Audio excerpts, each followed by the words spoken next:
नमस्कार, माझे नाव नील नाईक आहे. मी 10 वर्षांचा आहे. मागच्या वर्षी माझ्या मनाविरुद्ध जपानी भाषेच्या परीक्षेला बसवले गेले.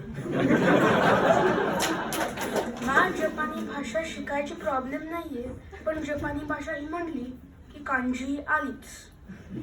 का कोणास ठाऊक हिरागाना आणि काताकाना असताना काय गरज होती अजून एका लिपीची, आणि ती सुद्धा एवढी अवघड. प्रत्येक कांजीची लिहायची पद्धत वेगळी, प्रत्येक कांजीला वेगवेगळे रीडिंग्स. काय तर म्हणे कुनयोमी आणि ओनयोमी, नुसता वैताग. बघता बघता नोव्हेंबर महिना आला.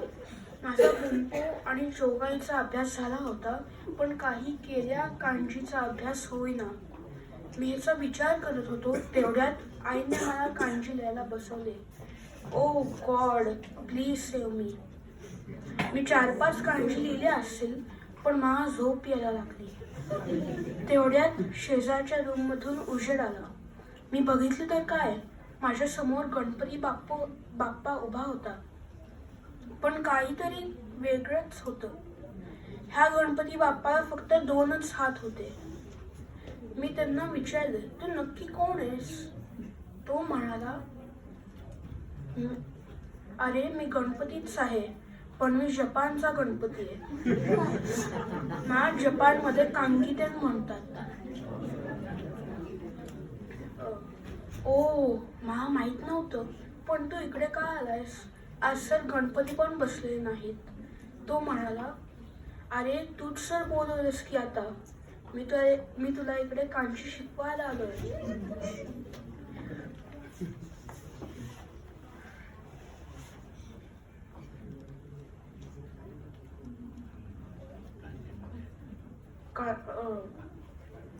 कांजी म्हणजे फक्त रेषा नसून कांजी ह्या छोट्या रॅडिकल्स पासून बनलेली आहेत.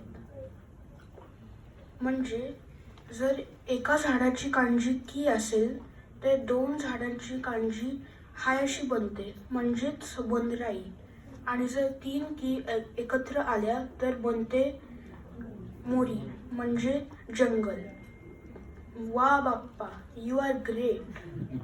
आणि बरं का नील, एकदाच आठवड्यातून 5 तास अभ्यास करण्यापेक्षा रोज 15 मिनिटं अभ्यास करणं जास्त चांगलं.